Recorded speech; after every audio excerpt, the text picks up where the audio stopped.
call the meeting to order. You all rise for the Pledge of Allegiance. I pledge allegiance to the flag of the United States of America and to the republic for which it stands, one nation, under God, indivisible, with liberty and justice for all. Thank you. Can we do a roll call, please? Wondergen. Here. Hybor. Here. Gardine here. Bennett. Here. Steph is absent. Jehan absent. Thank you. Please note, as a courtesy to the members of the audience and of the Board of Education, please silence your cell phone. Public will only be able to speak during public comment if signed up. All set? All right, fantastic. All right, first item, approval of the agenda. Can I get a motion? So moved. Support.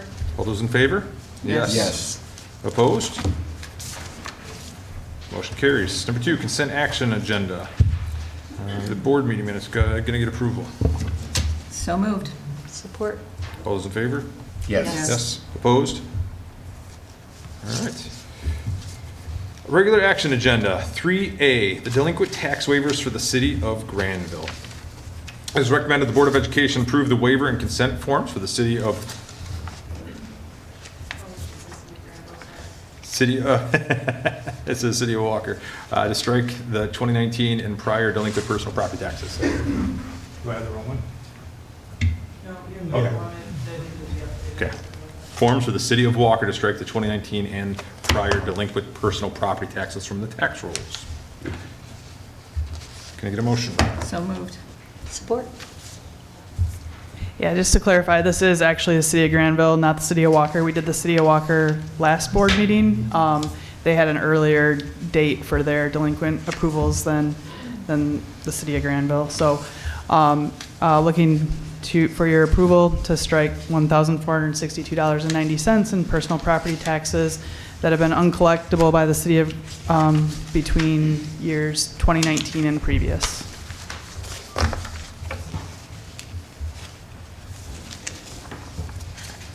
Any discussion?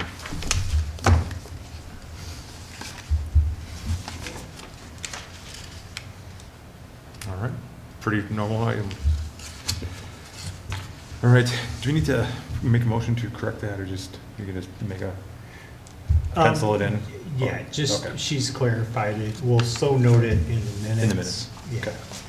All right, very good. And you did stop and change it, so. Fair enough. All right. Okay, good. So we had a motion approval. Let's vote on it. So all those in favor? Yes. Yes. Opposed? Motion carries. 3B, Parks and Recreation Board recommendation. Recommendation is recommended that the Board of Education appoint Mr. Jared Parks to the Parks and Recreation Board as a school appointee. Can I get a motion? So moved. Support. Discussion. Sure. So Kim Chrisman's term as a school appointee is up, and I met with Jared. He was interested in the position, came highly recommended. And just a little background, he has been a part of Grandville Little League, and what I thought was really neat is through my discussions with him, when I said, so what do you like to do for fun? He said him and his family love to go to our parks in Grandville and visit, that they really spend a lot of time there. I know Amy and I also, she's on the Parks and Rec board, also had some conversation, and I know she was quite supportive, as am I after meeting with him, so I'd like to recommend him. Great. All right, great. Raj, I hear Kim Chrisman is still hanging around Park and Rec. No, he's not anymore. Okay.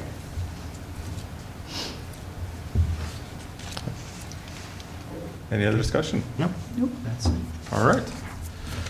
All those in favor? Yes. Yes. Opposed? Motion passes. 3C, the approval of the superintendent's contract for the 2025-2026 school year. It is recommended that the Board of Education approve the contract extension of Superintendent Roger Barrett for the 2025-2026 school year. Can I get a motion? So moved. Support. Discussion? I think John sent us the addendum, or the wording of the new contract, right? And something that Brent and I got a chance to sit down with Raj and talk through removal of one item and extension and addition of another item to be paid out at the point when Mr. Barrett decides to step away at the end. I guess is the best way to put it, right? So yeah. So, any questions or comments? Thanks for what you do. We're fortunate to have you. And you do a great job at leading this district, so thanks. Thank you. Concur, 100%. Thanks. So you're really on the losing end of this since you're going to be with us for the next 15 years. But whatever you do, I mean, it's for you. I'm happy. It is what it is. All right. Love being here and serving the community. Fair enough. Okay. All those in favor? Yes. Yes. Opposed? Motion passes. 3D, the GHS Automotive course proposal. Recommended that the Board of Education approve the following proposal for 2 new courses to be offered at Grandville High School, Automotive Technology A and Automotive Technology B. Each course is 2 semesters that together prepare for the ASE Maintenance and Light Repair G1 certification exam. It is anticipated that both courses will be CTE eligible following approval and completion of the application process. Can I get a motion? So moved. Support. And very excited, I know Mr. Lankto's here, I know Mr. Denning's here, and I know some work went into this. And not sure who wants to talk on it, but take her away. Yeah, I'll introduce Ron and let him go because he's way more knowledgeable on this than me. But just wanted to introduce Ron Denny. He's been teaching at high school. If you remember, it wasn't too long ago we were here to get the introductory auto class at the high school, and we found great success with that. Ron's been teaching small engines, home maintenance and repair, CAD, about almost every one of our skilled trade classes that we have there. And with the introduction of the Weller facility over there, we looked into creating Autotech A and Autotech B, and Ron's done a fantastic job of putting that out there. We've talked through our school improvement team, our district school improvement team, and it was accepted there, so we're bringing it here. So I'm going to turn it over to Ron so he can explain what the course will offer, as well as what opportunities our students are going to be able to have for taking this course. So go ahead. All right. Thank you. Thank you for having me today, members of the board. I appreciate it, and thank you, Adam, for that introduction there. So I'm going to go over some of the things with the courses here and try to answer some questions before you might be asking them yourselves. And of course, if there's additional questions, just let me know. So first off, I do want to thank the board last year that approved for the new facility. Super excited about that. I'm excited for the district and the students especially. I apologize I wasn't here. I wasn't able to make it that time, but it is such a crucial part for, I think, the future of the district for that, those students that it will affect right there. So as many of you are aware, the entire state, more than just Michigan, are in just such a dire need for service technicians. It's as close as you get to a state of emergency for it as possible. And unfortunately, not a lot of students have the opportunity to get some of this training before they leave high school. There are skill centers, KCTC, Career Tech in Ottawa County, but unfortunately they only can have so many students there and do turn students away all the time. A lot of my students talk about at KCTC, like, I've been trying for a couple years now to get in there, and they can't. So this will then will alleviate a lot of those issues that are right there. So a couple of the classes. So these 2 classes work together over the course of 2 years to set students up to take the ASE Maintenance and Light Repair Certification exam. Now there are a lot of different exams that ASE offers, which is the industry standard. But this one is a very good one. This is what most do target. It's kind of like if you could have like a general purpose one, this is what it would be. It's a good one to get them in the door of places. And it also should be noted that most students, unless they unless they happen to have some hours of work someplace, which is very unlikely. These are entry-level tests or exams. So these are good for 2 years, and they do not require any hours of on-the-job training, which any non-entry-level certification test requires.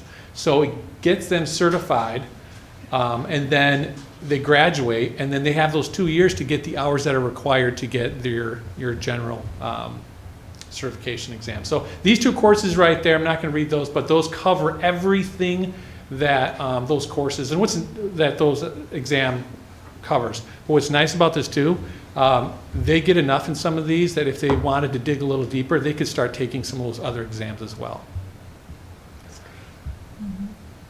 So this is some of the things I already talked about. It's just kind of going over what the courses do as far as preparing the students for the certification exam. And it's everything, the curriculum. Some of the different tests that we'll take throughout will mimic the actual ASE wording, just like if a lot of courses at the high school might mimic some of the SAT questions. It's that same type of strategies that we'll take. So some differences, as you know, the board approved a couple years ago my automotive maintenance and repair class that I teach. So you might be wondering, so what is the difference? We approved that, what's this? So kind of think of it as automotive maintenance and repair that now we're wrapping up the 2nd year for that class. That's kind of just where if someone just wants to get a taste of an automobile, they're maybe even intimidated by it, kind of even a little scared really, that's the class for them. Where they can just get that good, introductory knowledge. Whereas automotive technology courses are for those that are more career focused, and it's much more rigorous of a program. So those that maybe are interested in automotive technology, that maybe don't really know a lot to begin with, yes, they can just go right into this, but it would be recommended to take the automotive maintenance and repair course first as kind of an introductory one to kind of get them started. Now this is a lot to be determined with this, but there is a lot of things that are in motion, in the works. That's not myself, but as far as the budget, that is unfortunately to be determined, but we are actively working with Weller, Fair State University, Northwest Ohio, and other businesses that want to help out with their financial or in-kind donations. And that's what's great about this. So many of these, it's just like Weller, so many of these companies, they recognize the need for to have these trained students. And so they want to help out because it helps them out as well. So a few questions here kind of go over. So what credits or graduation requirements might meet this class? We're still working on the graduation requirements. But they will receive 2 credits per class because it would be a block schedule. So that's where they get the 2 credits per class, and it is an entire year. The certificate, as we mentioned, would be the ASE Maintenance and Light Repair Certification Exam. And they could take other ones as well if they wanted to. Summative assessment, so there will be 2 parts. For summative assessments, there will be some short quizzes that will mimic that certification exam. I think that's key. That's going to be huge because that's what they're going to be doing to get that certification, right? But we're going to have some hands-on lab work. Kind of thinking now we'll have a couple days of classroom, a flex day, and then a couple days of lab work where they'll be getting their hands dirty. So that's what it'll kind of look like, and then it will culminate with a mock exam at the end. And we'll do that after the first class as well, not just at the end of the second one, just so that going into the second class, they can be prepared for that as well. Will this increase the school insurance? Now, I believe this is a Heather question, but in the past, I've been told that it would not increase the school insurance, correct? And as you know, but it's worth noting that the classroom and lab for lab-based learning will be the new facility on Kennewa. I don't know if I can really say how many times I'm excited about this facility and program. So vehicles used for this class. So the district does have 1 vehicle that was donated that we use right now in my automotive maintenance repair class. But speaking with Scott Weller and then some of the others there, what they generally do, instead of donating a vehicle, because then, if it's over 10,000, I know that requires board approval, everything like that, and what do you do when it's done? So they have a program set up where they give you, the district, 3-4 vehicles, whatever you need, then after a certain amount of time, they take them back and they give you new ones. They just kind of rotate it out. They're like on loan. So it's a really good program, and we can set up where if we want to have different types of vehicles, whether it be a truck, a van, some imports, some domestic, whatever we want to go with, we can get that set up through them, and they can definitely help us out. Potential safety issues, this is just no different than any of our tech classes, really, that, we talk about it beforehand, we talk about it more so within each unit, within each activity that we do. Like I said, it's same with my automotive maintenance and repair class, my engine technology class, the wood shop class.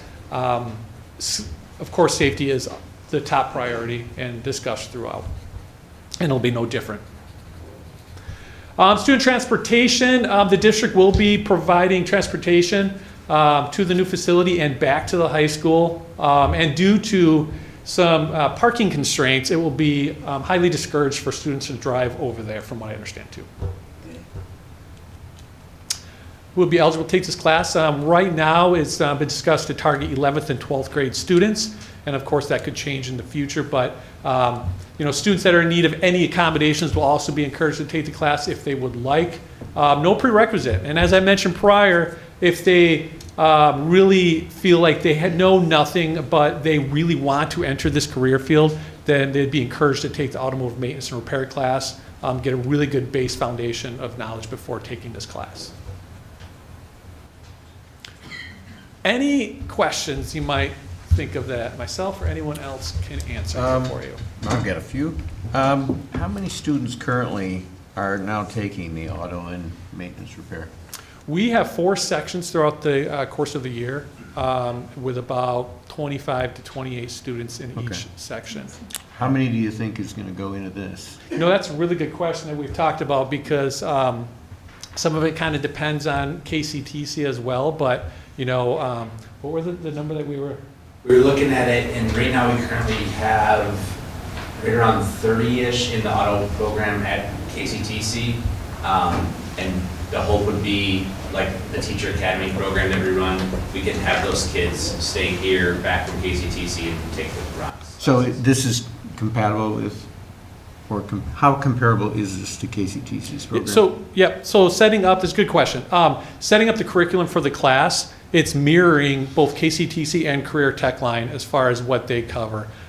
So there would be really no miscontent there. And KCTC, from what they're aware of this, I've talked to some of the teachers out there, and they're excited about it, because honestly, they know that need in the industry, and they know that they have to turn students away all the time. So they don't want these students to miss out on it. Okay. So it's because, from what I understand, it's not going to hurt their enrollment numbers. Right. As a matter of fact, in partnership with them, one of their goals is to have more regional type programming and programming within So we districts. don't have all the time on the bus. Right, and this lines up well, and I think we'll find kids who, like Ron said, go, gosh, I'd like to go, but the travel and what I'm gonna miss back at, the other opportunities at school, this will alleviate that, so very excited about it. I think it's also worth noting too, those like 30 students that Adam mentioned, that doesn't also count those that have been turned away, right? And I'm not sure how No, many and I that even understand was. that. No, Yeah. I get it.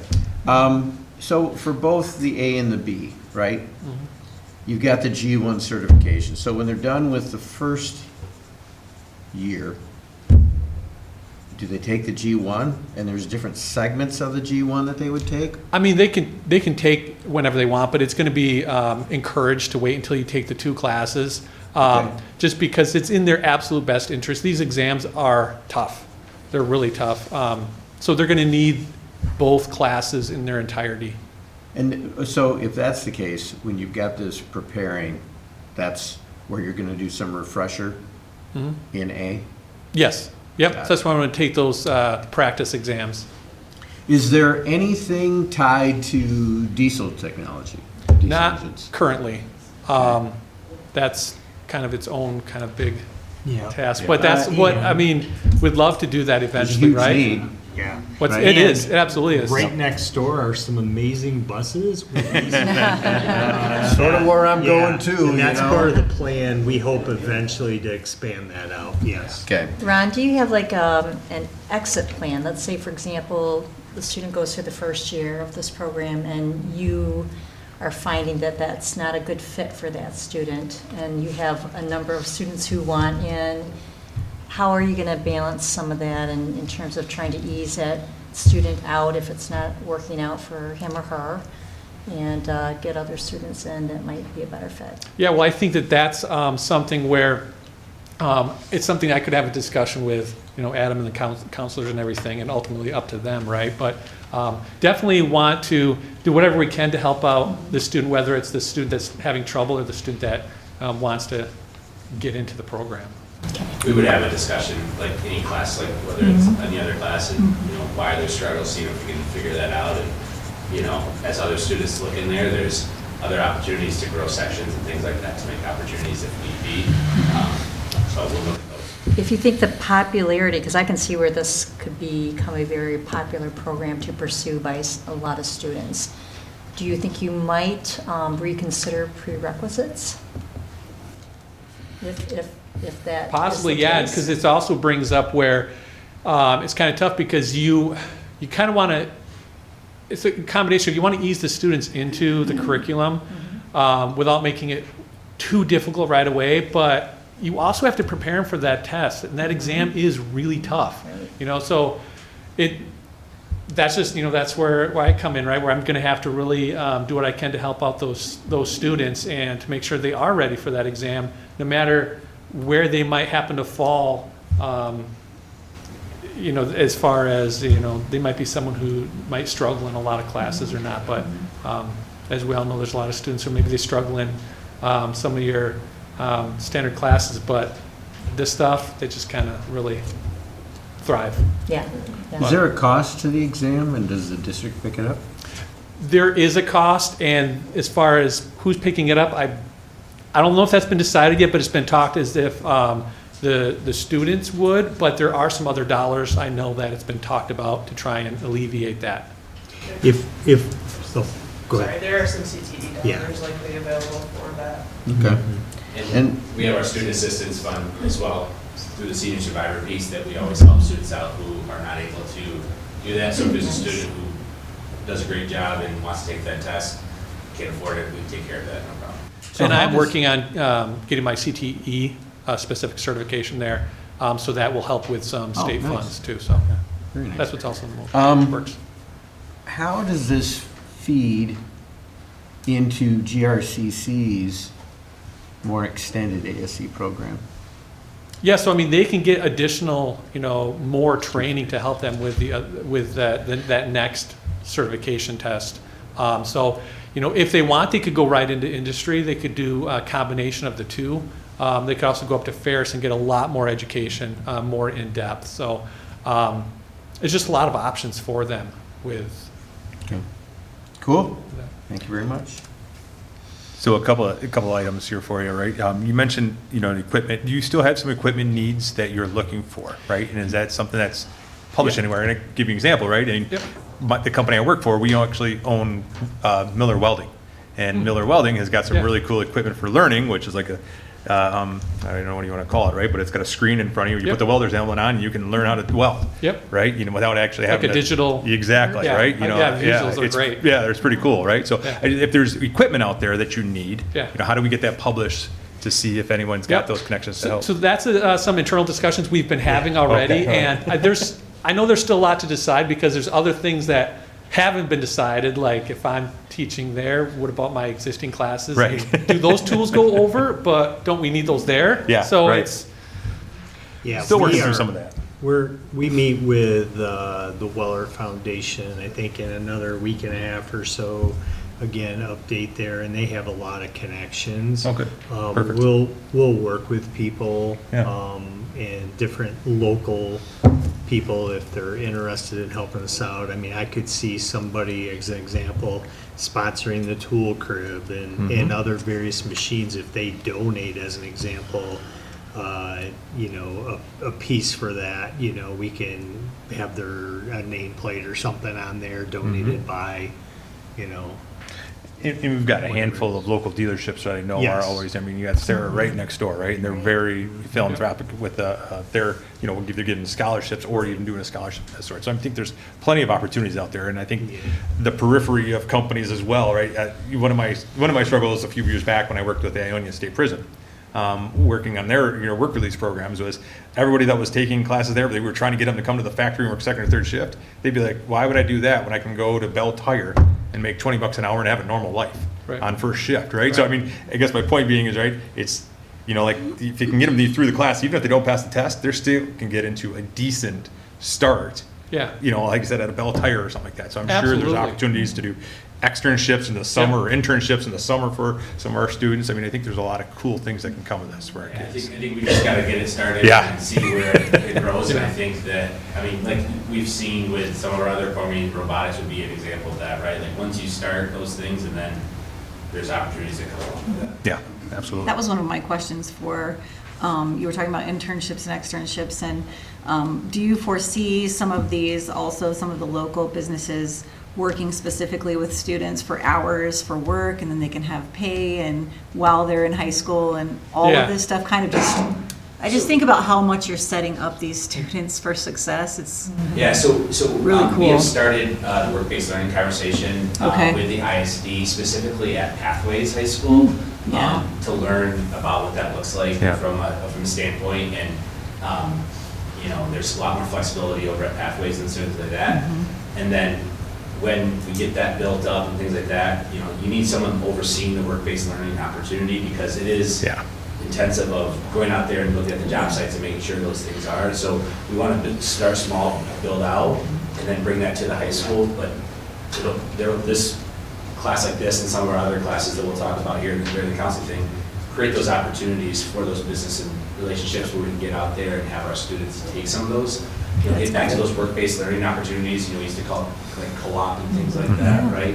But there's a lot of intricacies with that work-based learning that we're learning from the ISD right now and from some of our other local districts around us. So we're going to start small and then see where we go from there. it's exciting. Yeah, It really it is. is. Crawl, But that was walk, my other run, right? question, was Yeah. that first maintenance and repair class will always be at the high school, and then the Yeah. other two, A and B, will be at Weller, correct? Yeah. Yes. Yeah, okay.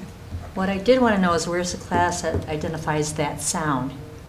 Right? I didn't see Funny that. you should say that. We hope to have through community ed several classes, you know, like, and I think we talked before, Oh, God. how to Could be change your virtual oil, reality. how to change your tire, Yeah. basic car care stuff and so on, and eventually we'll build up to that as well.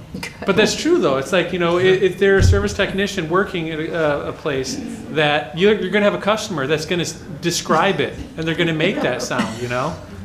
I'm So, good at that.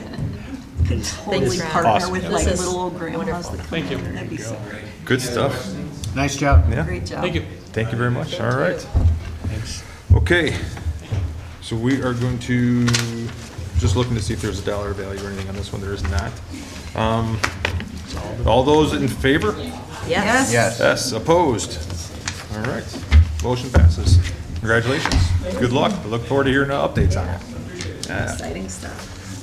3E, second reading of the second reading approval of revised board policies. This is recommended the Board of Education approve the revised Troon board policies as presented during the past two meetings. Can I get a motion? So moved. Support. Jen? I know we discussed them last time. I don't know what additional insights, questions, any of those things that you might have about those blanket policies that we have now where we separate out back to the 2020 regs for Title IX. Ironically, just before the meeting started, Troon sent me the new ESTA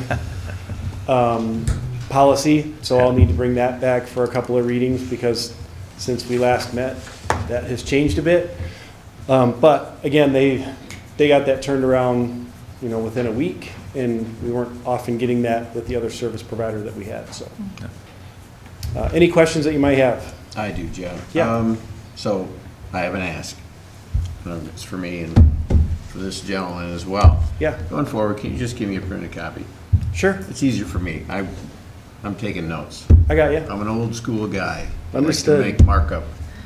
On 3115, Yeah, I noticed in the first paragraph, right near the end, and I know they got rid of and moved a lot of things, there's an extra comma in there okay. after orientation.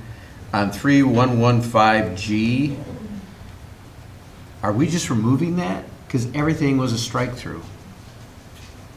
Let me look.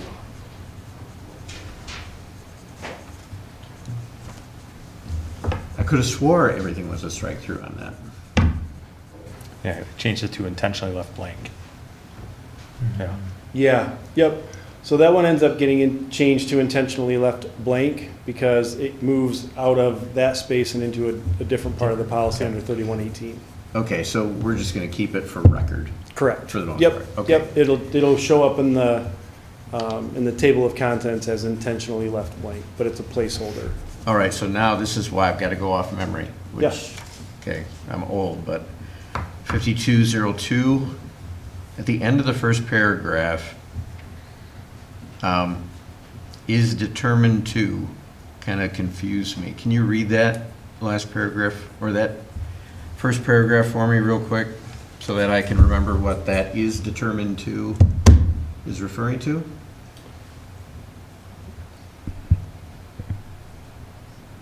That's a great question, Bob, because I don't know where, I must have pulled something out of there. Let me get back to you on that. I didn't see Okay. that. Looks like a shortened sentence where I may have clipped something out, or it's just not consistent, because it doesn't make sense. Is determined to, complaints alleged. Correct. Yep, It just, like, yeah. thank you. Mm-hmm. I had no other edits or questions.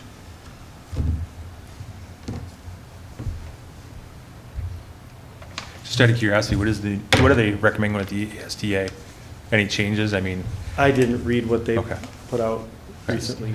I know, I mean. I think, what I would recommend is, if we do adopt what we have, so that when we go back with the edit, that all the strike-throughs and all of that stuff that they're gonna share with us fit, Mhm. even though what we're passing is essentially a document that needs to be edited immediately, so. Right.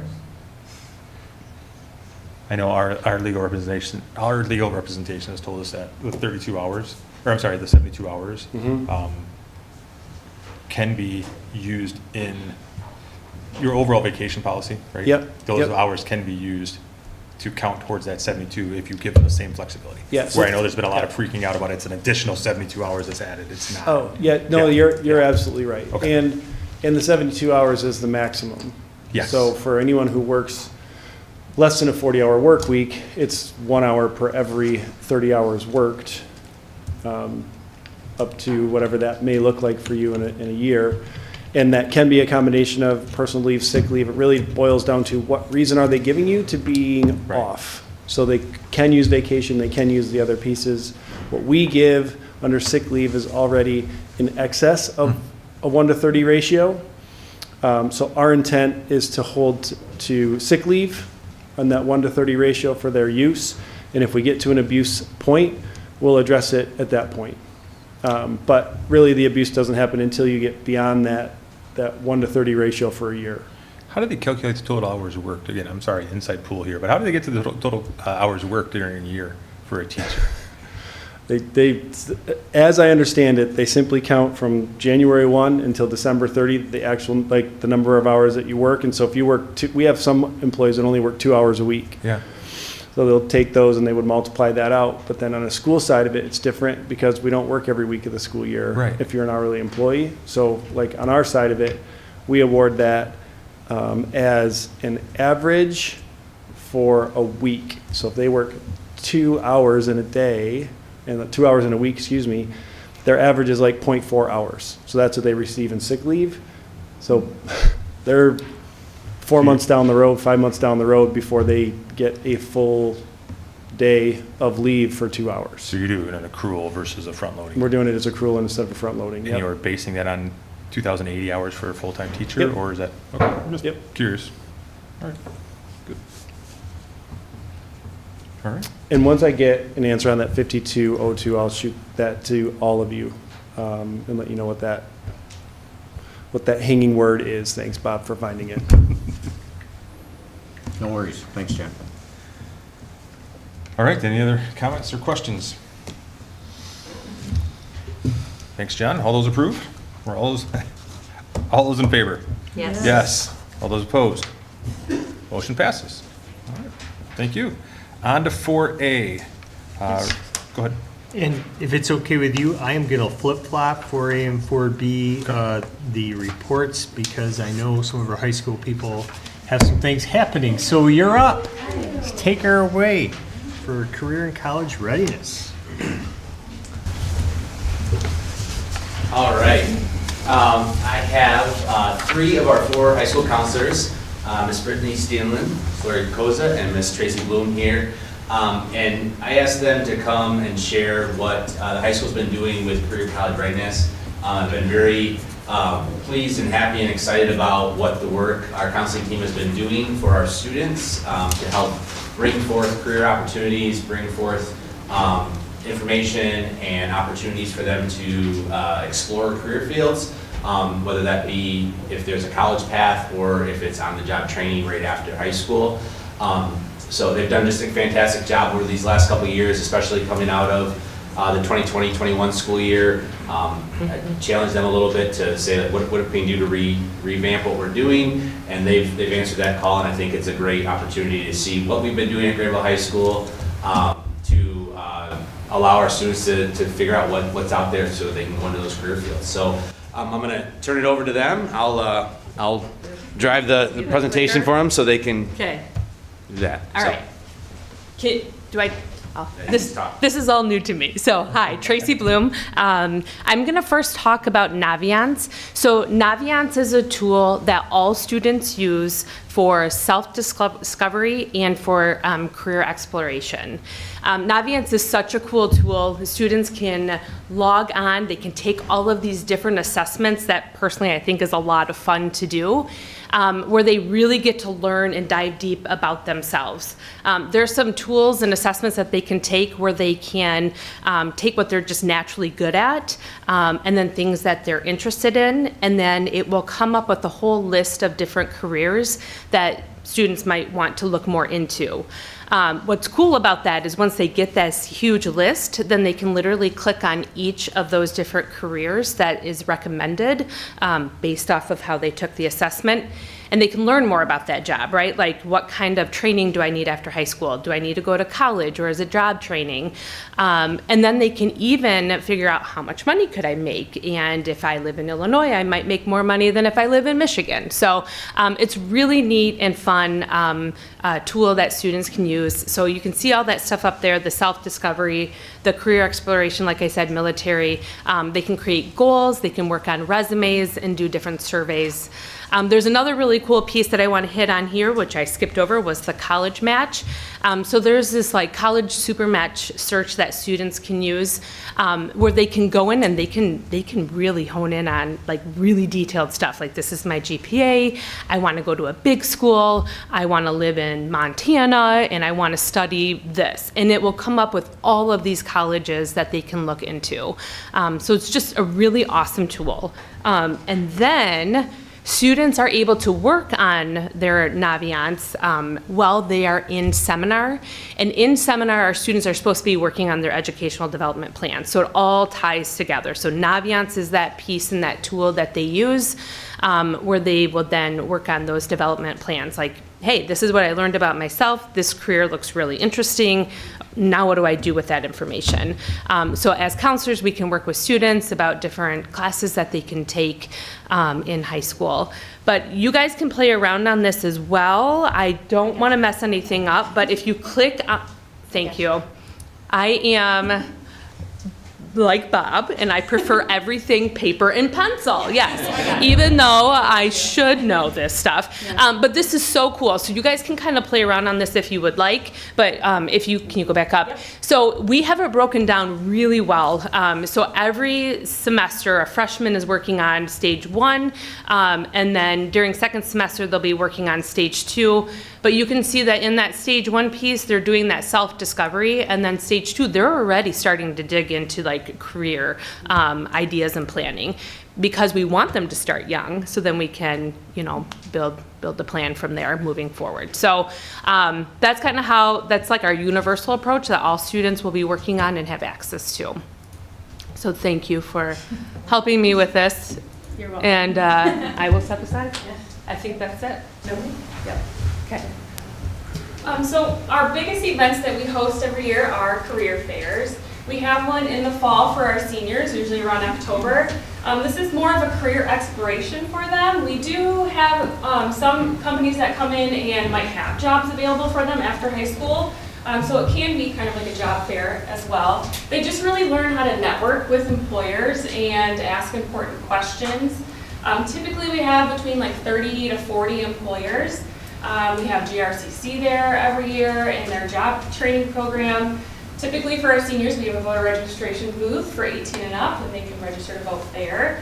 And then we always have some military branches who can make it, and usually cosmetology. So there's a lot of different opportunities for students to just get involved and meet people within our community, and are able to think about what they want to do after high school. We do have a lot of seniors when we meet with them individually that are like, yep, this is what I want to do, this is my career path, and then they can talk to someone in the industry. But there are a lot of students who still just don't have any idea what they want to do. So having this opportunity in the fall for them, while they're starting to think about what I want to do after high school, point me in the right direction, let's use our EDP and Naviance. So we really are able to get them out and exposed to what our community has to offer. And then we have one in April for our sophomores. Again, just more of career exploration for them. KCTC is usually there. We have some college reps, so some local college reps there, and then military and more skilled trades. So it's kind of a broad career fair for everybody to come in. Listed there are some of our employers, just a few of them, and we are always looking for more. So if you are interested, please reach out to me, and then we can get that scheduled if you would like to attend. One of the cool things about the senior fair is, you know, sometimes seniors don't realize how all of that fits together. And I was walking down with a student this fall, and they were like, well, I don't know, Mr. Langton, I'm going into marketing, so I don't really think anyone's going to be there for marketing. And I started laughing. I said, oh, come with me, because everybody here has a marketing department. And so, you know, we walked around and showed, you know, it was great for that student to realize, like, oh, wow, they didn't even think about the vast opportunities that marketing probably has and the different ways that marketing could do. So it really was a cool opportunity, and it's been a great thing for our students. One of our programs that we have offered from last year and this year, so every school in Kent County has a career readiness consultant at the KISD, and ours is Erin Tarkington, and she's amazing. So she wanted to pilot this program last year, Women in Manufacturing. So last year we had about 15 students sign up with Amway. They came into our school about 5 times throughout the school year. We would meet during seminar. This is open to all grade levels. And there were a lot of different like positions from Amway, so they could talk about what they wanted to do, how they got to where they were, how they moved up. So like you can see engineering, packaging, they really talked about how they started maybe as a technician and moved their way up. And we did start out, we also did the networking breakfast at Inform Michigan, which is a women's networking and leadership group. And we're going to take some ladies there in a couple weeks again. Another really great way for them to, you know, get involved in the community and meet some new people. This year we opened it up to everybody. It wasn't just women, but we wanted to kind of showcase what there is to offer in manufacturing.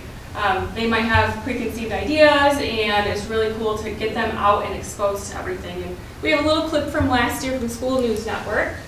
Challenging you, we're going to do kind of a mock packaging process. We got to make our own products, especially the pumping part. It was so fun. We went pretty fast.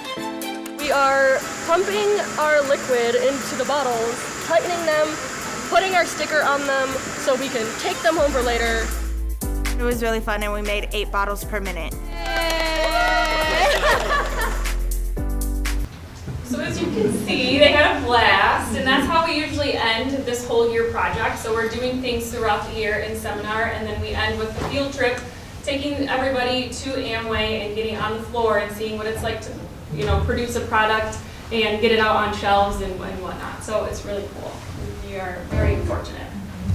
All right, and because that program was so successful, Erin Turkington, again, our representative from the ISD, piloted this program this summer. She said, hey, what if we do another program for students where we actually work with Oaks, our OAK, who's building Weller, and we teach students about careers in construction. So this has been a huge hit. We offered this to all of our students, and we have about 20 students currently involved. Again, this is a 5-part series this current school year. We're in about our 4th round of meetings so far.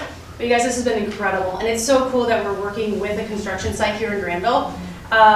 So Jake and Megan are project managers at OAK, and they've been coming in and teaching our students, hey, here's how you read blueprints.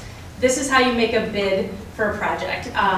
This is how much a project might cost, figure it out and sell it to me. So it's been awesome. As you can see, you guys, we got to tour the site back in early October, and it was just a slab of concrete. And we are going to go back in early spring and see, I'm hoping much more, but our students have been really, really enjoying this. And what has been really cool is one of our current seniors has actually been offered an internship with OAK for the summer because of this program. So really, really great. We're hoping to continue these things, maybe offer even more, expand it more.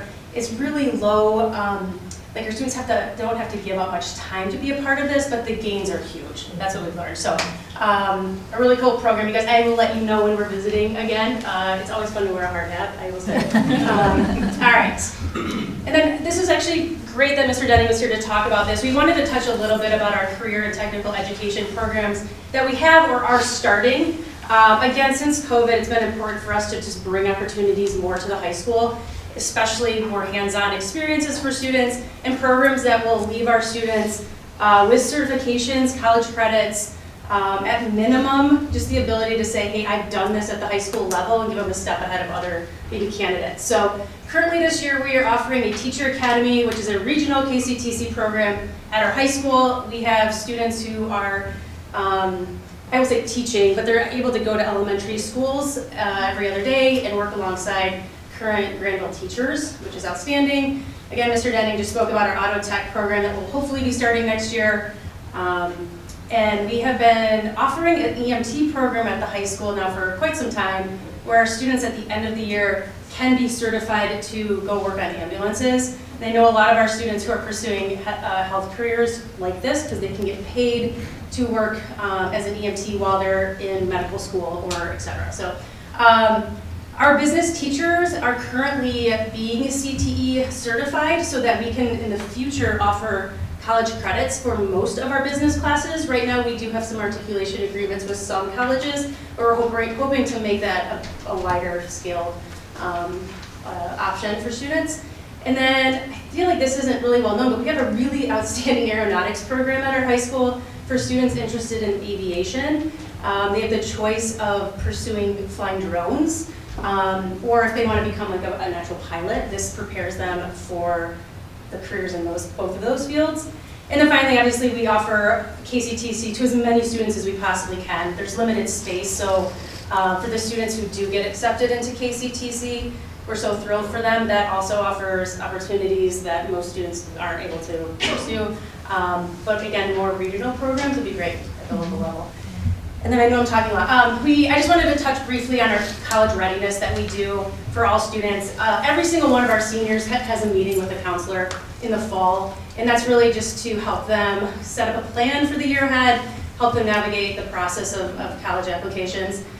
We've offered application workshops during seminar, which were well attended and well received. We have a financial aid night that's offered to all families, and we have a college planning night also offered to families. Every fall, we get probably 15 to 20 schools that come in and will meet with students.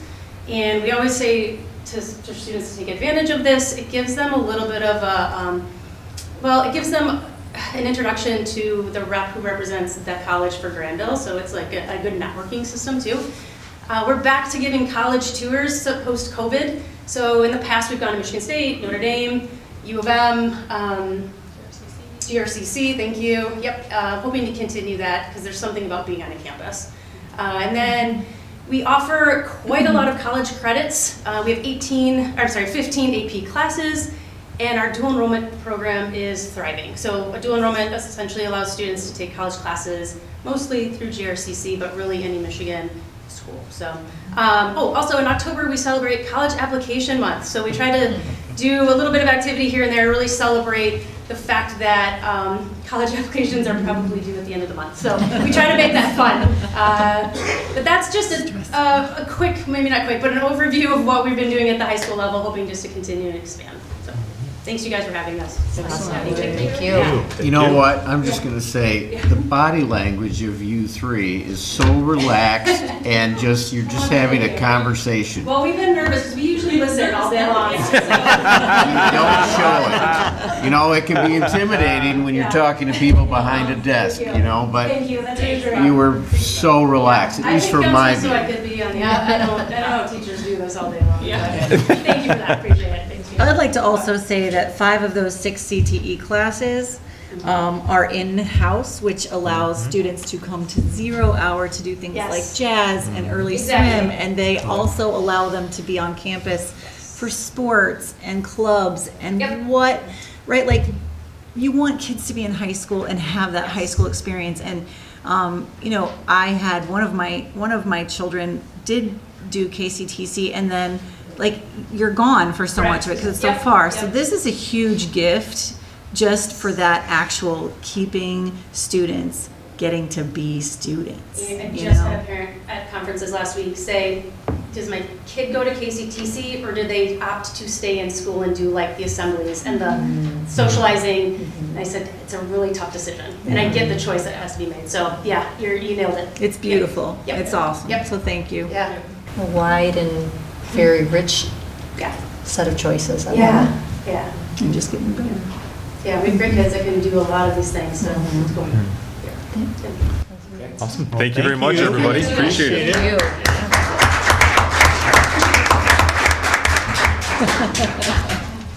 All right. Then Oaktown intermediate presentation. Yeah, so not a presentation, they've been here a couple times recently, but just wanted to give you an update for them regarding the amazing shake that took place this past Friday. It was held at Oaktown, as you know. Brian, Stacy, Ellen, and their incredible team, just did a phenomenal job with the virtual and in-person learning for our students. They were able to actively engage our students who are working from home and in the building while balancing the competition of the Amazing Shake. I know several of you were there. Appreciate you helping out with that. I took a group of superintendents and some of their staffs from several schools around to show them, and they were just amazed by what was happening and the experiences that kids were getting. So very excited about that. They have 3 separate tasks, as some of you know, the gauntlet, work the room, and circle of doom. And those things are all very engaging and just fun to observe. And from there, the students were voted into a top 40, were tasked with a fishbowl, group interview, and debate sessions. Then it was further reduced, and the finalists worked through one-to-one interviews. The winner was a young lady from Pontiac, Notre Dame. And then Valentina Killingham, Oaktown 6th grader, placed 4th in the region. Our local sponsors have committed to sending the top 3 to Atlanta. And now we're working to try to raise $2,000 to send Valentina as well for a job well done. So if there's anybody out there that wants to donate to that, I know They're working on trying to raise those funds to send her to Atlanta to the national competition. Sounds like we're a quarter of the way there as of today. Awesome. So Stacy Bile, reach out to Stacy yeah, Bile. Stacy Yep. Bile, contact Stacy. But kudos to Stacy and Brian. I mean, they spend a lot of time coordinating. That was a once in a long time thing to have it here because it gets, other people host that as the years go on. But it was great to be able to be the ambassadors, if you will, of this great activity, and it was a wonderful day. So well run, and such a great example of young people leading the way. Mhm. Their manners, their ability to interact with other adults that they've never seen before in their whole lives was astounding. It was really, truly wonderful. It was really fun too because the DECA students were helping. Yeah. And the DECA students came up and said, oh, I think they're doing better than we are. And they're like fifth graders. And you have these juniors and seniors in high school going, whoa, these kids are really good, Yeah. Yeah. And so we're building up this whole new set of remarkable kids. That's for sure. It's fun to watch the adults watch the kids. It really is. And just the amazement, the facial expressions you can see from the adults as they're watching and amazed by what the students do, how they interact, how they carry on conversations, how they use critical thinking, all those things. So really exciting. Yeah. So, yeah. And it does take dedication to prepare and go for that. I think, the story that she shared with us is Valentina was made aware 6 days before that she was going to be doing it because someone had dropped out or something like that. So she had 6 days to prepare and still was able to prepare her place for it. And that Danielle, the young woman that won, I mean, she was phenomenal. She was phenomenal. Amy and I take a little offense to be put in the circle of doom, but that's okay. I was in We'll the come up with a gauntlet. better name for it. Yeah, that's true. We got to come up with a better name. Mountain's pretty fun. They're all fun. Good. Any other items then? No. Thank Okay. you. Then we'll move on to public comment. As written in the board bylaw 01673-67.3, public participation at board meetings. You will have 5 minutes. Sally, Ms. Van Eck is going to be tracking that for us, and she'll give you a warning at 1 minute. So first up, we have Jacqueline Pullman, and on deck is Carol Bronson.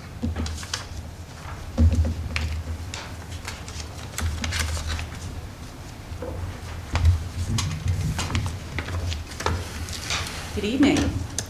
I don't normally read from my phone, but I want to make sure I get everything in time, so bear with me as this is written already.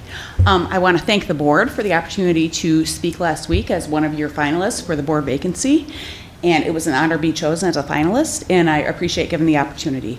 And one of the points that I emphasized was the ability to find agreement with those that share different perspectives, and that's what I want to talk about tonight. And I agree with half of the board that Mary Gunther is a strong candidate. She is a business owner, a mother of young children in the community, a product of a Grandville family that's been here for generations, and a subject matter expert in communications and social media. And I can say those things confidently because I too am a business owner, a mother of young children in the community, a product of a family that's been in Grandville for generations, and a subject matter expert in communications and social media. And as someone who's observed Mary's work from a similar organization, I can attest that she really excels in what she does. And so given our similarities, one might consider why she was chosen as a top candidate and I was not. And Bob, you stated that part of the reason was Mary's values, and that's certainly important. However, I want to point out that none of the people that voted for Mary reached out to me to learn about mine. And in fact, Bob, you didn't recall that we worked together for 1.5 years at Wolverine Worldwide, and in fact, my desk was next to yours for a time. And this experience was listed on my resume, which kind of raises the question if you even looked at it. So since you don't know my values, let me share some of them. Like Mary, I strive to be kind. I engage in thoughtful conversations with people across the political spectrum, and I want to give back to the Grandville community. In fact, these are values that I think probably everyone in this room shares. So if Mary and I do have similar qualifications and values, why was she chosen over me? And again, you admitted it was subjective, and you put that she ran before as a strong reason, and that's your prerogative. But what I do take issue with is it was a waste of time and resources to get to that point. You wasted the time of the other 18 community members who submitted applications thinking they had a fair shot. You wasted the time of me and the other finalists who prepared and interviewed. You wasted the time of the 3 other board members who did carefully review each applicant. You wasted the time of the community members who attended expecting a fair process, and you wasted the time of district leadership who facilitated the interviews. This vacancy became a popularity contest, and elected officials, you're entrusted with fiscal responsibility, and I'm disappointed with how this was handled. I also want to extend a peace offering to Mary and say on the record, I greatly appreciate your willingness to serve and your passion for Grandville. I hope you won't be discouraged because our community needs dedicated people like you with diverse sets of qualifications, values, and voices. And I'm honestly sorry for how you and other candidates have been treated in this process. No one deserves that. Finally, I believe that there is still a more crucial need for our students than what Mary or myself can provide: mental health support. Amy Campbell and Kate Oster bring expertise in that area, and I certainly hope this is not their only opportunity to serve on this board. Thank you for your time. Thank you. Carol Bronson and Jeff Johnston on deck. Good evening. I watched the video of the last board meeting where 6 candidates were interviewed for the open position on the board. I'm disappointed that a candidate wasn't selected, although 3 individuals were voted on. 3 board members refused to consider anyone other than their top pick. At the previous board meeting, Mr. Wondergem stated that if a candidate wasn't selected, it would go to the KISD to decide, and that it would be embarrassing for our district. If he was serious, he and the 3 Stonewallers the other 2 Stonewallers could have chosen another candidate that could be voted on. The other 3 on the board did pick a second person to vote on. I feel that these board members refused to even consider any of the other 18 applicants. I don't even think they looked at any other applications or resumes. It's extremely disrespectful to the community members who applied to not even consider their qualifications and give them a chance. Mr. Wondergem even admitted to obstructing the process. Plus, their top pick was rejected at the ballot box by approximately 2,000 votes. The public has spoken. We don't want her on our school board. She is a member of Moms for Liberty, the book banners, who also don't support our LGBTQ+ students. According to the school board code of ethics, I believe Mr. Wondergem and his silent partners violated the following ethic. A board member will not use the board position for actual or perceived personal political gain. They are obstructing for political gain, in my opinion. And a school board member should avoid an actual or perceived conflict of interest. In addition, Mr. Wondergem showed that he is a bully and was disrespectful to the other board members, especially the females on the board. We have anti-bullying policies in our schools, and this should apply to our school board as well. His behavior is beneath the dignity of his position. If it doesn't change, I respectfully ask him to resign or face an ethics complaint and possible censure. Thank you. Up next, Jeff Johnston on deck, Kaylee Jansen.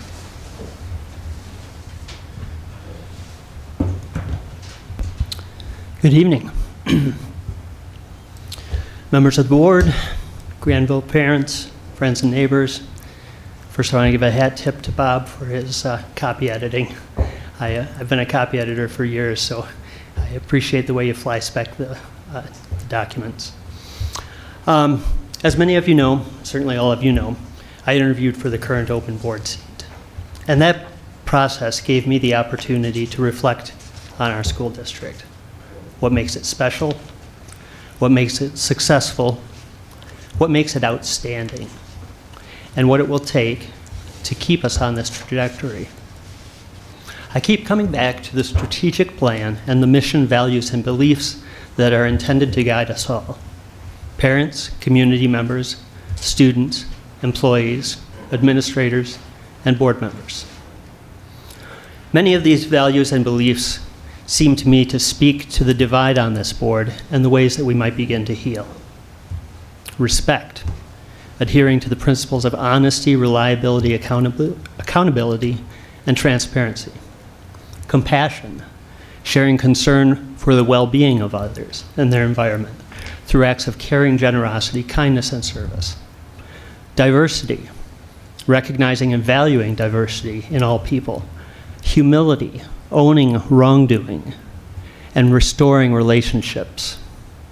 Equity, giving every student the support they need when they need it. Communication, engaging in clear, open dialogue. Learning, adapting to challenges and opportunities, and taking intellectual risks. Grit, persisting in aspirations and persevering in the face of obstacles. Providing safe, positive, innovative, and engaging learning environments for all Bulldogs. And the value of inclusion of all individuals.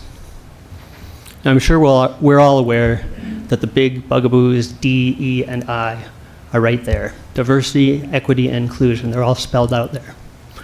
And that's for good reason, because they're not scary or radical. They're just simple, common sense terms for the way groups of people ought to work together for mutual benefit. Basic skill set.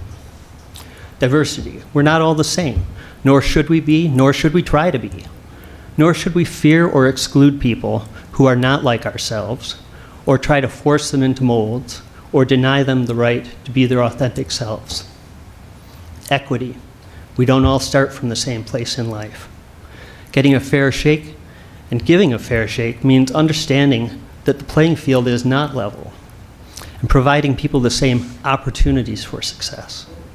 Inclusion. This is simple playground level stuff. Don't leave people out. Welcome outsiders. Make room on the field at the table. And let's touch on the learning value too.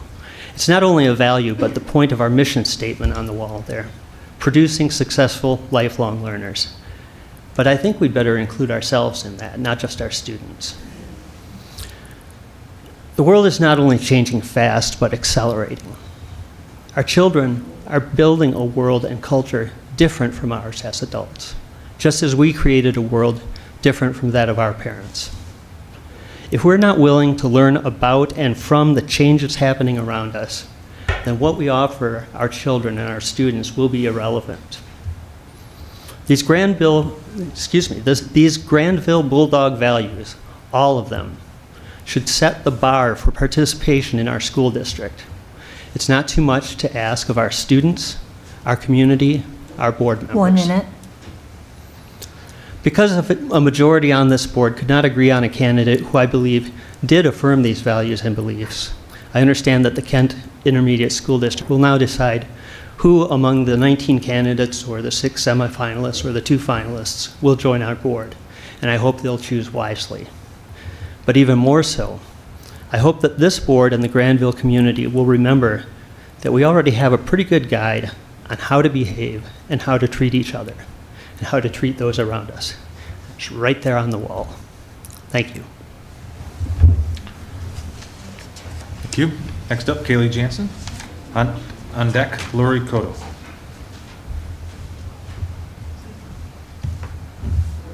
Sorry, that's going to be hard to follow. I'm kind of a meet people where they're at kind of person. I would like to address a harassment accusation made towards me during the February 17th school board meeting. The weekend preceding the February 17th meeting, signs were placed around Grandville.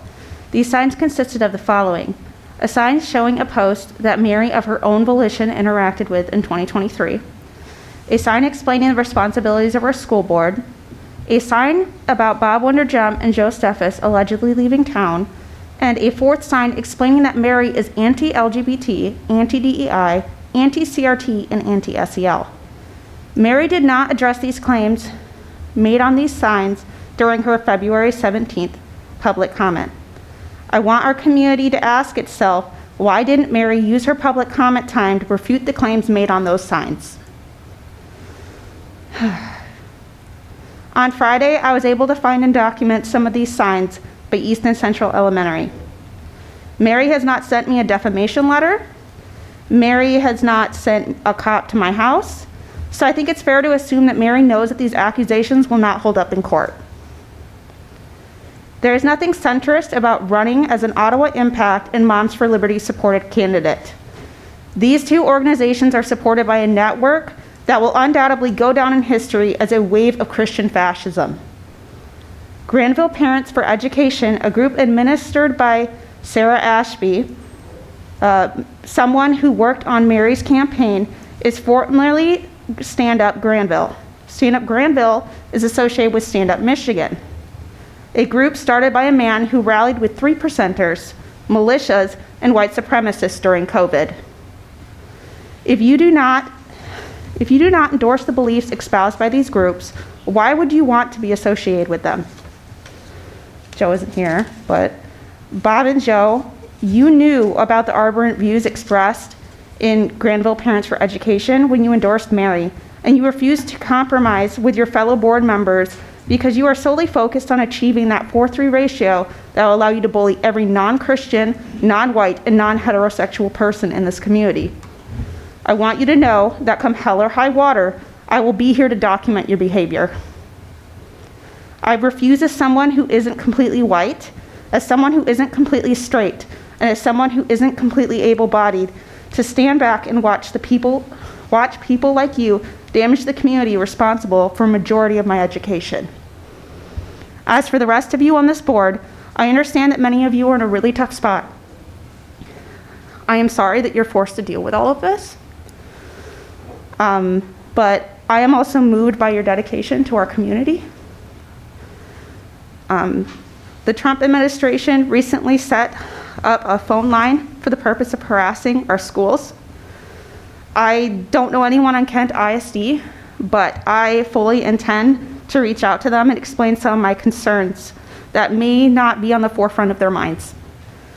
Their decision could hamper our district's ability to retain and compete for high-quality teachers. Their decision will undoubtedly have a long-lasting effect on the ability of our teachers to feel safe teaching in our schools.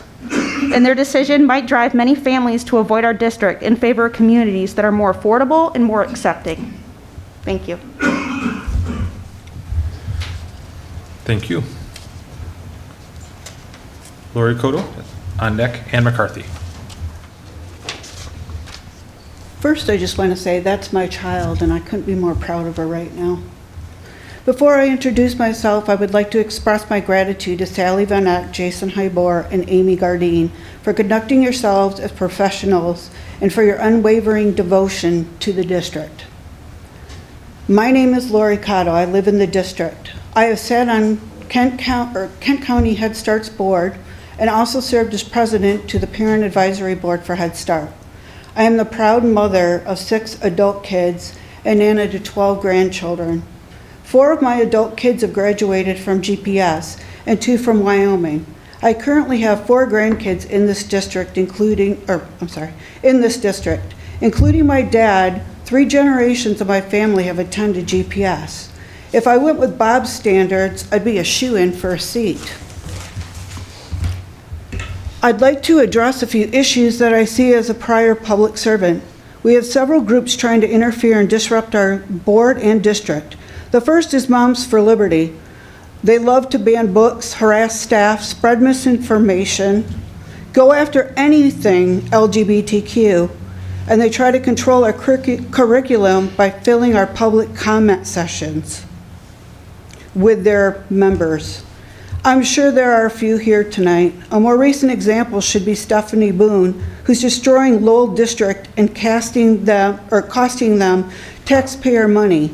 She is a Moms for Liberty sponsored witch. They are attempting this all over the state. The second group is called Ottawa Impact, and they are a Christian nationalism group. In case you're not aware, they're very big disruptors in Ottawa County. People got so tired of them that last fall they replaced 5 on the board.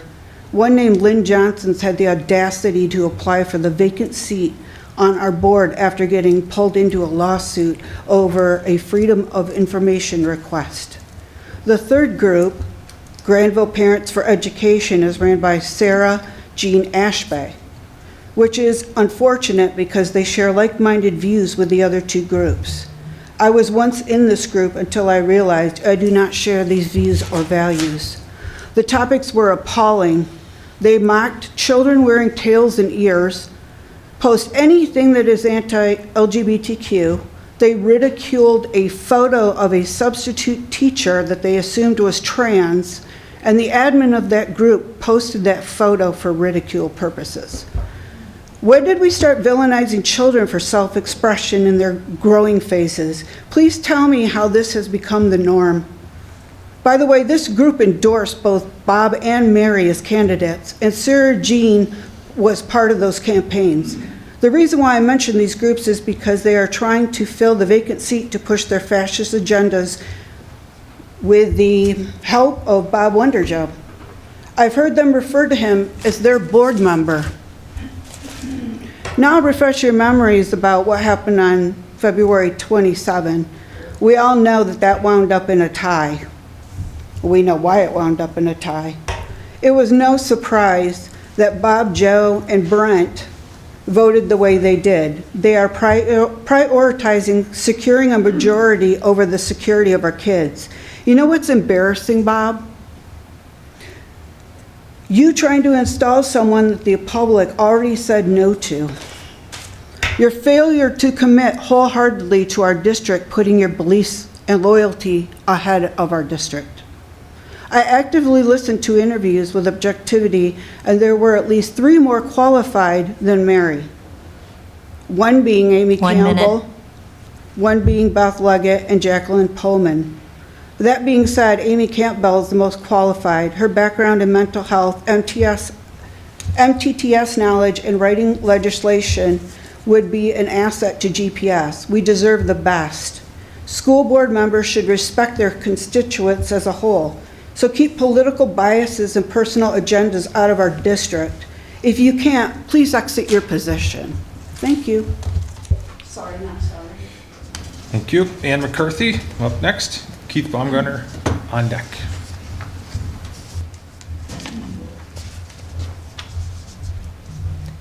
Good evening. Thank you for having me. I have some prepared comments, but first, since Mr. Langto is here, I do want to acknowledge some of the teachers at Grandville High School. So I have 3 students at the high school.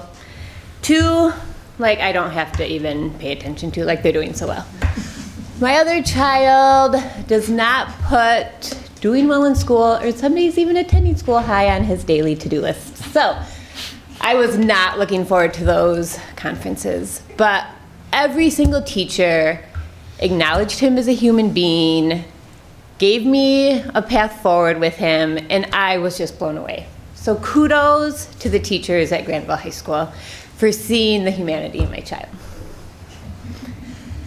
All right, so members of the board, one more comment, and I'm sure it won't be the last. I want to begin by expressing my disappointment and disgust at the behavior witnessed during last week's interviews, particularly the actions of Mr. Bob Wondergem.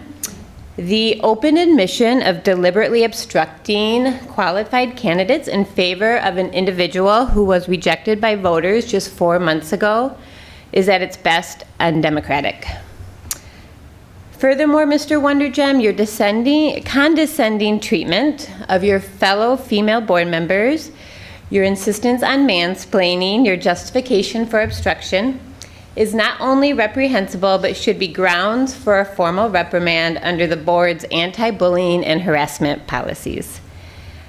In fact, I would go one step further and say the district should explore the formal process of recalling you for failing to fulfill your role. It's 2025, Mr. Wondergem, not the 1950s. These women are your equals, whether you want to accept it or not. It's equally disheartening that the trio of Bob Wondergem, Joe Steffies, and Brent DeHaan continue to act against the best interests of the district. Mr. Steffies consistently votes in lockstep with Mr. Wondergem, except, of course, the one time that he voted against renewing or against sending a critical millage renewal to the ballot. That decision could have cost the district millions of dollars, severely hampering many of the wonderful programs we hear about at our board meetings. Mr. Brent DeHaan appeared very visibly uncomfortable last week as he listened to all of this going on, had no comments to share, yet he continues to align his votes with Bob and Joe, and does not seem to have the courage to stand up for what is right. And then Mr. Wondergem, a man who lacks empathy, professionalism, and heart, He does not contribute meaningfully to board reports unless you're talking about politics, which has no place at a board meeting. Your primary purpose on this board has become grandstanding and obstructing proceedings. Your failures go beyond simple incompetence. You belittle women, you're openly hostile towards students, and you treat the LGBTQ plus community members with outright contempt. It's not just poor leadership, it is a fundamental failure of character. You have shown time and again that you're not only unfit for your role, but really a truly unkind person whose presence on this board is harmful to the district and the community.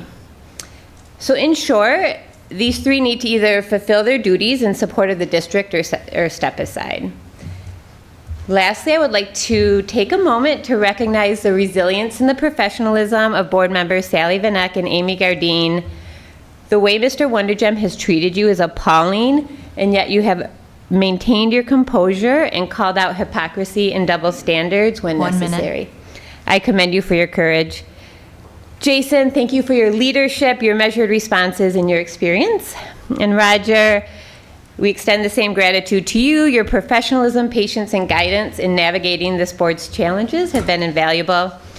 And I want to thank Mr. Cameron Zibikowski for helping me put these thoughts together and present them to you tonight.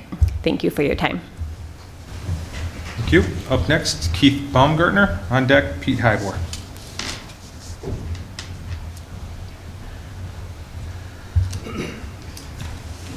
First, thank you to the board and the community for taking public comments this evening. I'm a resident of the district and a parent of a student. I'm standing here today because I, like many others, watched the board's evaluation and debate of candidates on the 27th. I'm really embarrassed by the lack of objectivity, lack of critical thinking, and disregard for the voters of this community exhibited by some members of the board. In November of last year, I and many others did our due diligence in evaluating the candidates that were on the ballot. I did not vote for Mary Gunther. It's okay if you did. Why didn't I? She got an endorsement from Ottawa Impact. I don't support their policies, the candidates that they tend to stand up. I think that they're regressive, restrictive, and they take a blunt force approach to things that require a little bit more consideration. In any case, with further research into Mrs. Gunther's online presence, they reinforced the personal viewpoints that Ottawa Impact endorsed her for. Those views are her right. However, candidates that accept the organization's blessings and represent themselves in similar ways as those policies, they have to wear the consequences of those words, actions, and affiliations at the ballot box. The plurality of voters in this district agreed with that same assessment in November. Mary Gunther lost the election by approximately 2,500 votes. That's more than 33% of the total votes that she received. It was not a close vote. She didn't just show an interest in serving by running for that office. She ran on a platform of policies the voters rejected. She did not become more qualified for the role in the 3 months since that election. So I'll say this another way. Losing an election is not a rubber stamp for the next unelected opening. Members of this board that have a narrow set of criteria for qualifications really need to take a look in the mirror. Mr. DeHaan's rationale for selecting Mrs. Gunther was limited to basically one sentence. I liked the way she answered questions and she ran in the past. End quote. Mr. Wondergem seemed to think that running in the past and suffering harassment were the most important criteria. There was no mention of resumes, applicable professional experience, or head-to-head qualifications with the other top candidate, or any other candidate that was offered as a possible solution. And while I obviously reject outright harassment of any candidate for any elected position, especially in their day-to-day life, the rationale for her selection was paper-thin rationale. And half the board followed a rejection of compromise that other board members offered to evaluate other candidates than their preferred candidate. So that's irresponsible behavior at best and naked nepotism at worst. The open board seat should not be reduced to the equivalent of a participation trophy. So I'll remind the board and whoever ultimately fills that vacancy that your elected officials, for those of you with terms that are ending in 2026, voters are listening, and some of you do not have the support of this voter. Thank you. Thank you. Pete Hybor and Matt Vogel on deck. Hello, members of the board. My name is Pete Highbor, son of Jason Highbor. I'm a senior at Grandville High School. I've participated in the band. I've been team captain of the tennis team. I've ran theater shows, National Honor Society, club president and founder of the Granville Historical Society at the high school. And I'd like to speak just on a quick note. So we are hosting a Freedom Rider on March 25th. He's coming to the high school, and I'd like to extend an invitation to all of you guys to come, because I feel like it's pretty important. So in this recent election, I was able to vote as a result of being 18. I'm here tonight not as a captain of the tennis team or president of the Historical Society, but just as a product of the Grandville school system. I spent the last 13 years of my life here.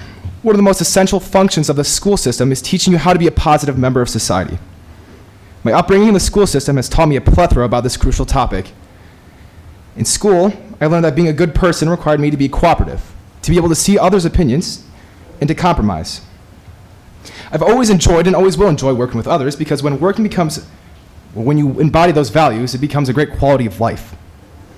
Last Thursday, I was able to attend the meeting concerning the recent vacancy in the school board. I expected the meeting to run smoothly and rather mundanely, but to my great horror, it was a nightmare. Where do I start? Blatant obstructionism, pettiness, clear unwillingness to compromise. It was just a disaster. There's no other way to put it. This board is meant to represent the values of the Grandville School District. They're right behind you. And I lambast the apparent blindness that we displayed on Thursday night. It was shameful. If every voter watched that meeting, I feel like some of your own self-perceptions would be sorely mistaken. And I mean, really watch that meeting. As an amateur historian, I enjoy reading about the past. However, professional historians like to analyze the past. And I aspire to be one of those. So I just have a couple questions. Why was Trent Taylor not in that final cut? Contrary to many of your presuppositions, I didn't meet Trent through my father. Instead, I met him through a band alumni event. I talked to him. He came off as well-spoken, as witty, with an interesting perspective on politics and just general aspects of life. Later, he invited me to his election party, and I was able to pick his brains a bit more about just politics in general. He lambasted the division in government, split up along party lines, and he didn't really approve and seemed very frustrated at deadlock in Michigan, federal, even local governance. It's one thing to preach ideals to the masses, but it's another to embody them. Trent has raised 3 kids. All of them have become outstanding members of the Grandville community. I see no reason for him not to make this cut other than blatant pettiness, clear unwillingness to see any other viewpoint, and avowed obstructionism. I only ask tonight that you reconsider and reflect upon your behavior during this critical process. Ask that you embody the values you swore to uphold when you penned your mission statement together. Respect, compassion, humility, and equity, and that's taken all from the website. Again, you guys are role models of this community. How are we to expect our children to grow up as productive members of society when you 6 people cannot decide on who would be best, okay? It's ridiculous. I mean, how would you expect your children to be better than you are? That's the goal of raising kids, right? This is such an unbecoming way to act as a school board, as elected representatives. 1 minute. You should all feel ashamed. Thank you. I look forward to seeing you on the 25th.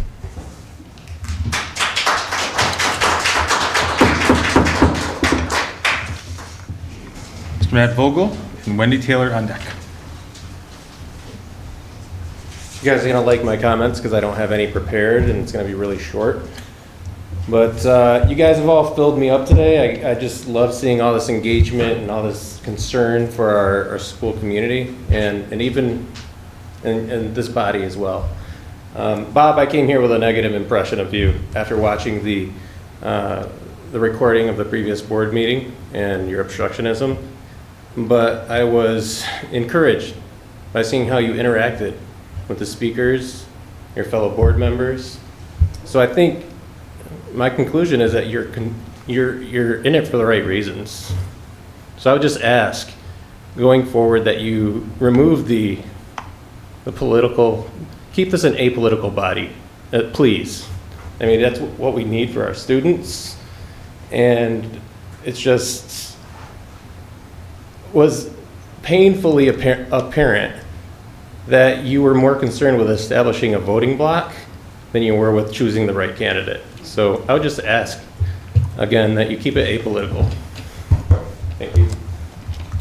Thank you. Wendy Taylor, then Trent Taylor on deck.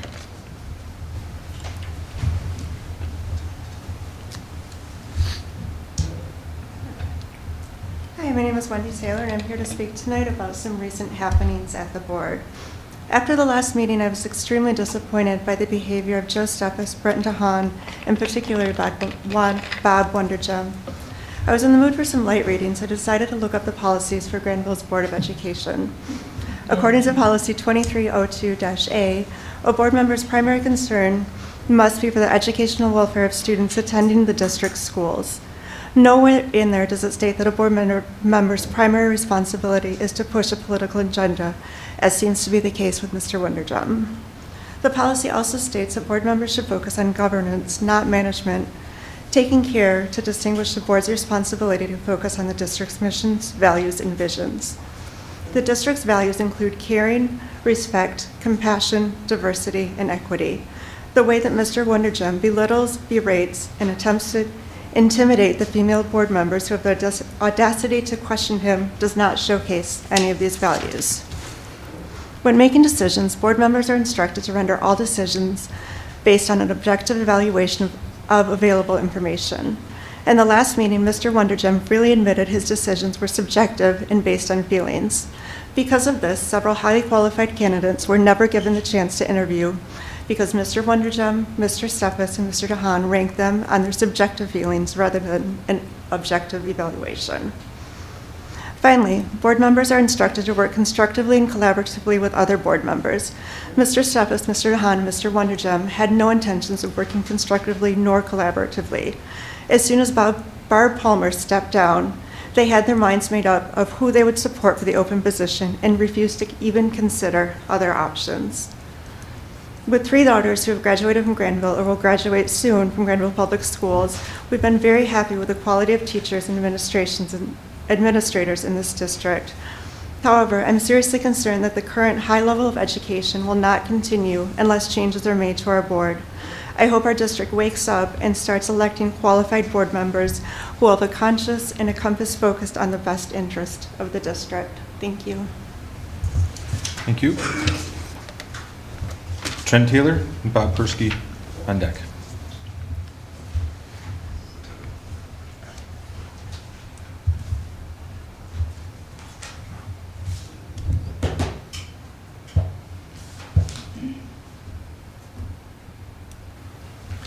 Good evening, everyone. As most of you know, I ran for one of 2 open Grandville board seats in 2022. I finished the election with the second most votes in Kent County of the 5 candidates running. However, when votes from the Ottawa County precincts were counted, I wound up finishing 3rd by 241 votes. It's hard to lose by such a narrow margin, knowing that I ran with integrity while some other candidates did not. Fast forward to today. Along with 18 other applicants, I have applied for the open seat on the Grandville board. In the first round, 3 of the board members ranked me as their #1 candidate. However, I did not make the list of 6 candidates chosen for interviews because the other 3 board members, Mr. Wondergem, Mr. Steffes, and Mr. DeHaan, ranked me 19th, dead last.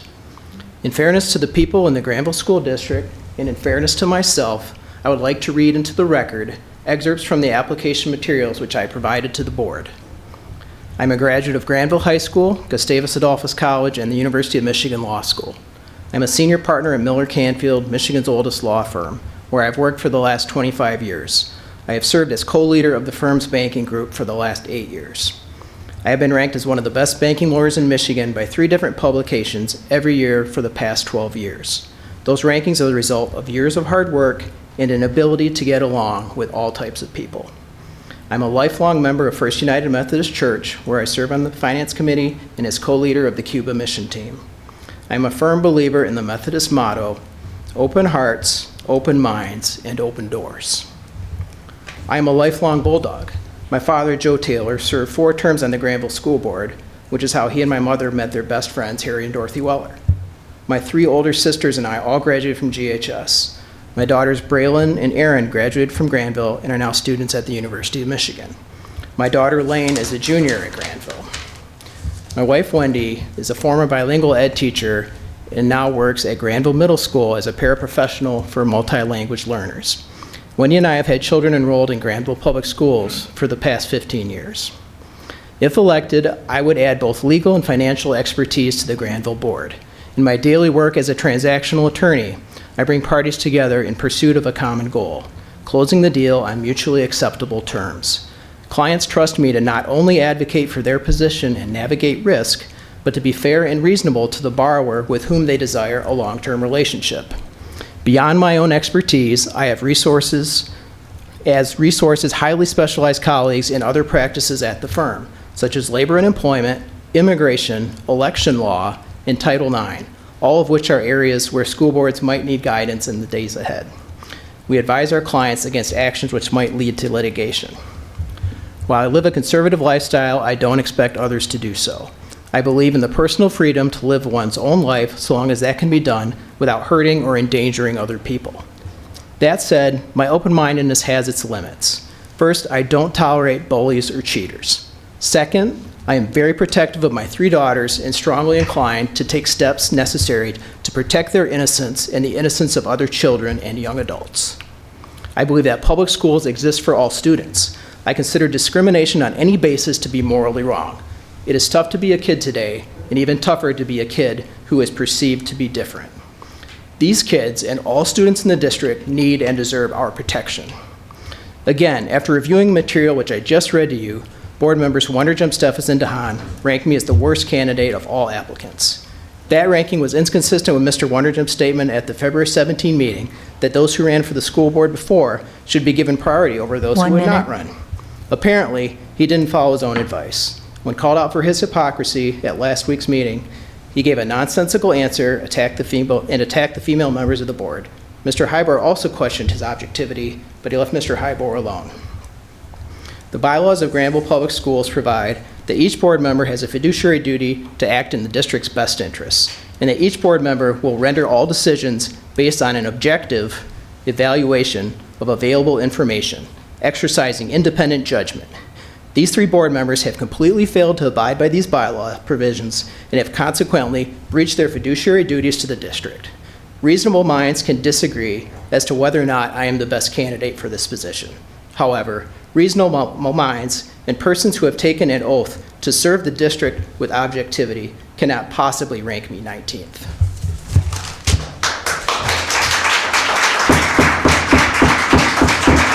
Order, please.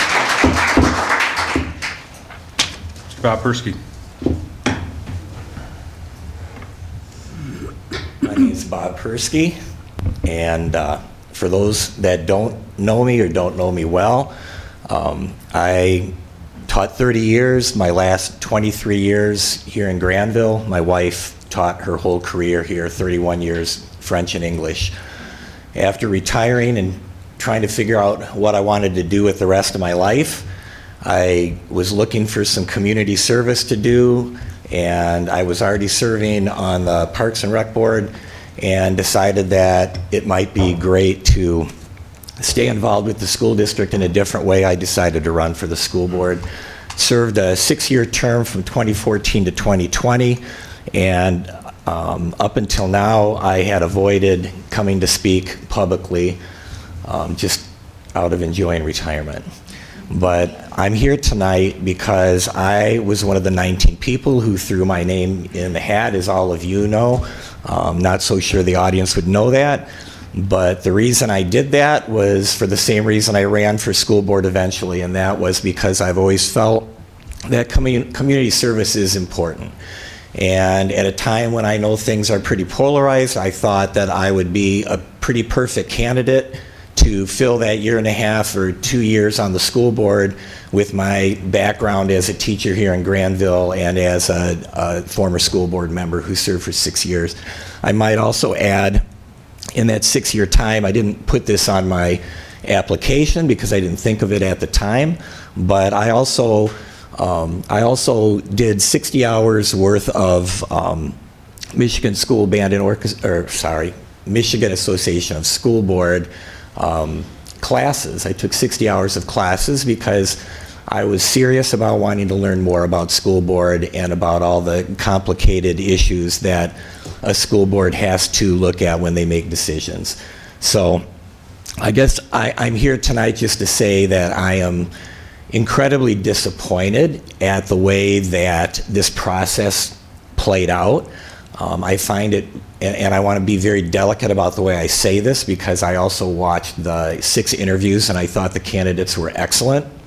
But if we're looking at who is highly qualified, I find it incredibly hard to believe that I would not have been one of those 6 finalists to have the opportunity to sit in front of you and answer questions.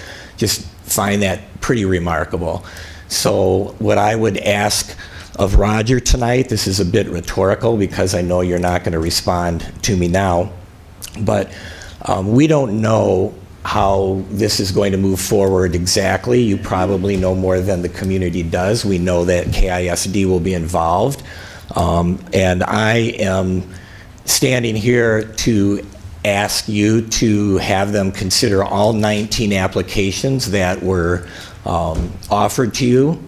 I think it's important that the KISD, if they are charged with the decision, that they see all 19 candidates, they start from scratch, and they have an opportunity to learn more about all 19 candidates before they decide who fills the seat. I would love to perform that community service one more time for that 2-year process. So thank you for your time, and yeah, thank you. Thank you. The next regular board meeting of the Grandville Board of Education will be Monday, March 17th at 7 p.m. at the Administration Building. We are adjourned.